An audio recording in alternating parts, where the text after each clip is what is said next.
bien, c'est d'accord, Nathalie. On vous attend. Embrasse Gérard.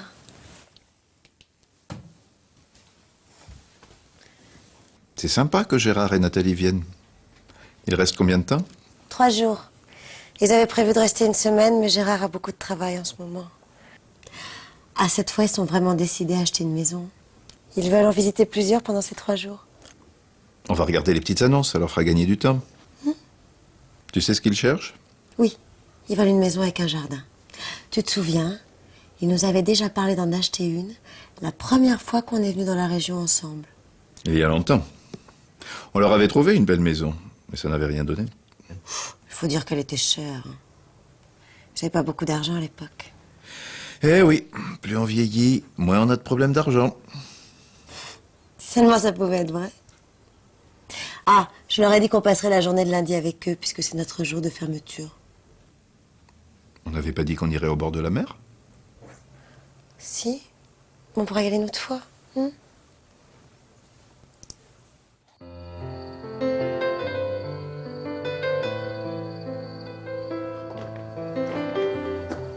Chaque fois que je viens ici, j'ai un choc. C'est de plus en plus beau, tu ne trouves pas? C'est déjà ce que tu m'avais dit la dernière fois.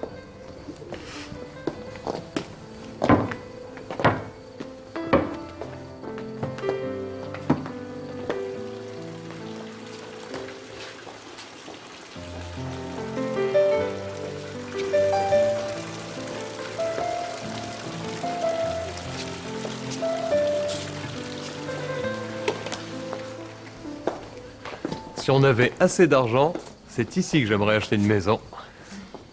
Avec des si, c'est Bernard et Corinne qui ont raison. Ils n'ont pas à regretter d'être venus s'installer dans la région. Bien au contraire.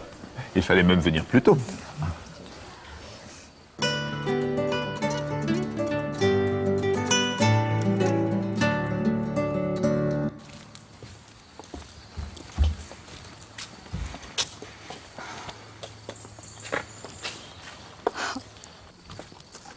J'adore cette maison. Et ce jardin. Dès que je l'ai vu, j'ai eu le coup de foudre. Moi, j'aimerais autant une maison sans jardin. Mais avec Nathalie, Ah oui, moi sans jardin, je serais malheureuse.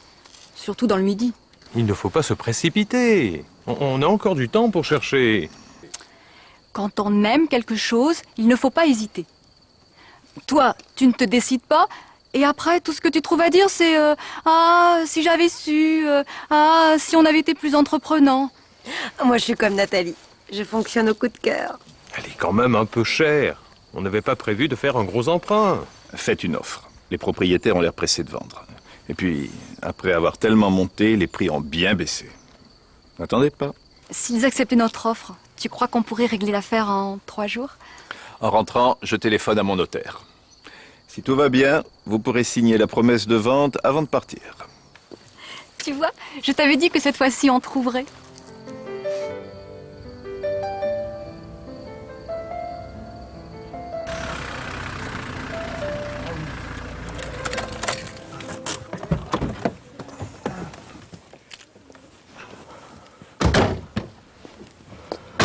Tiens, tout allumé.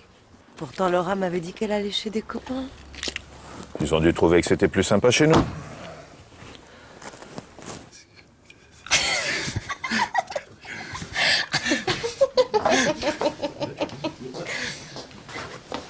Bonsoir. On allait partir. Au fait, je vous présente Frédéric Duval, mes parents et des amis. Bonsoir. Bonsoir. Tu ne devais pas aller chez des copains? Si, mais finalement, on préfère aller au cinéma et Frédéric est venu me chercher. Et vous y allez comment? Mon père me prête sa voiture. Qu'est-ce que vous allez voir? Le nouveau film de Luc Besson. Bon, ben on y va. Hein.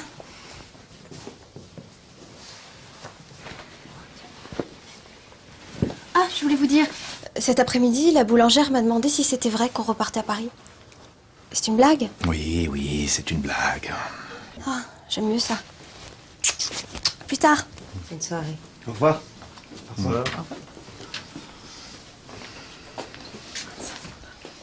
Qu'est-ce que c'est que cette blague? Rien de grave, c'est quelqu'un qui fait courir des bruits sur nous et nos affaires. Comme dirait Joseph, Les bruits, ça ne court pas tout seul.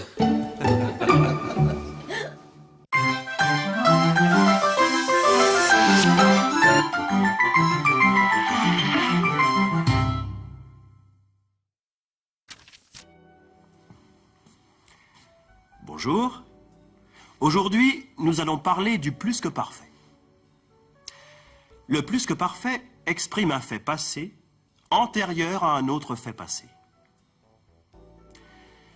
Premièrement, on utilise le plus que parfait lorsqu'il y a deux faits passés et que l'on veut montrer que l'un des deux faits s'est passé avant l'autre.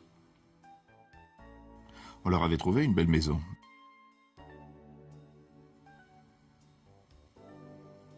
C'est le fait antérieur. Il est au plus que parfait. Mais ça n'a rien donné. C'est le fait postérieur. Il est au passé composé. Deuxièmement, on peut employer le plus que parfait seul dans une phrase. C'est de plus en plus beau, tu ne trouves pas? C'est déjà ce que tu m'avais dit la dernière fois.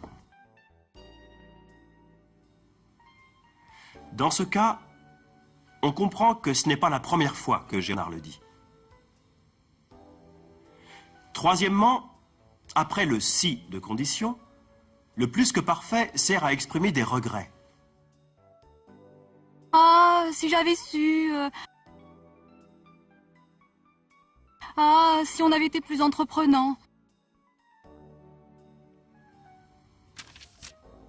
Parlons maintenant de la concordance des temps.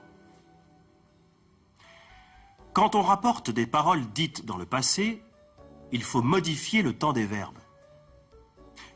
Par exemple, Je vais chez des copains.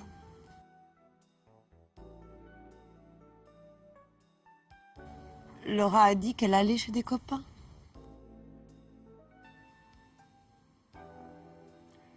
le verbe au présent du discours direct se met à l'imparfait dans le discours rapporté. Je suis allée chez des copains. Laura a dit qu'elle était allée chez des copains.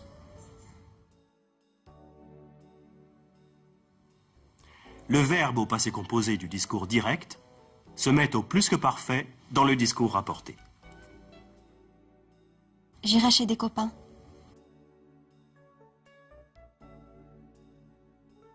Laura a dit qu'elle irait chez des copains.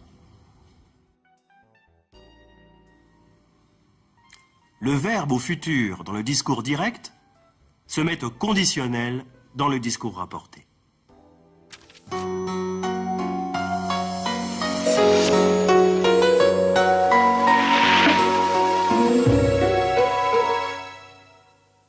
Il fallait même venir plus tôt.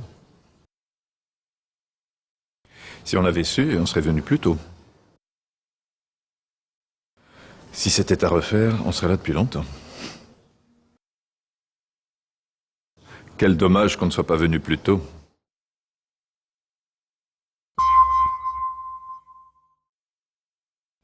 Ils ont dû trouver que c'était plus sympa chez nous.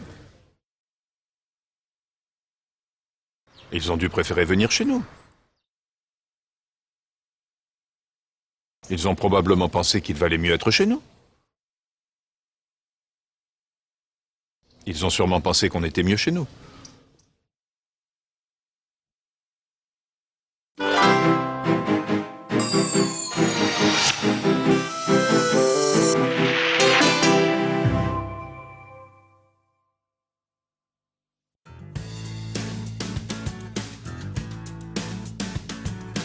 Mille et un châteaux, chiffre exagéré, sans doute. Et pourtant, quand on parcourt les rives de la Dordogne, on est surpris de voir ces donjons, ces tours de guet, ces châteaux Renaissance ou ces forteresses moyenâgeuses qui ne sont parfois distants que de quelques centaines de mètres.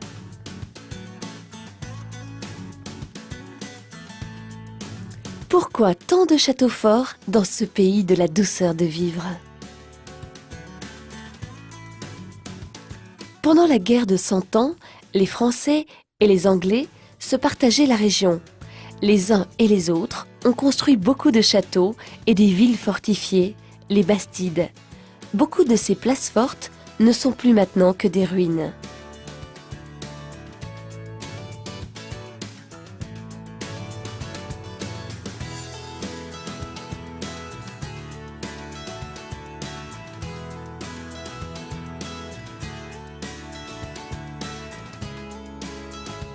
Les Bastides étaient aussi ouvertes au commerce, comme en témoignent les célèbres arcades de Montpazier.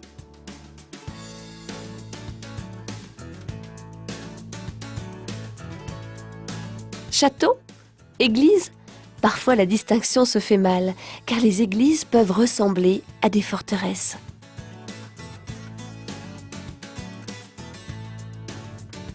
En ces temps lointains et troublés par les guerres, les paysans pouvaient se réfugier dans ces maisons de Dieu.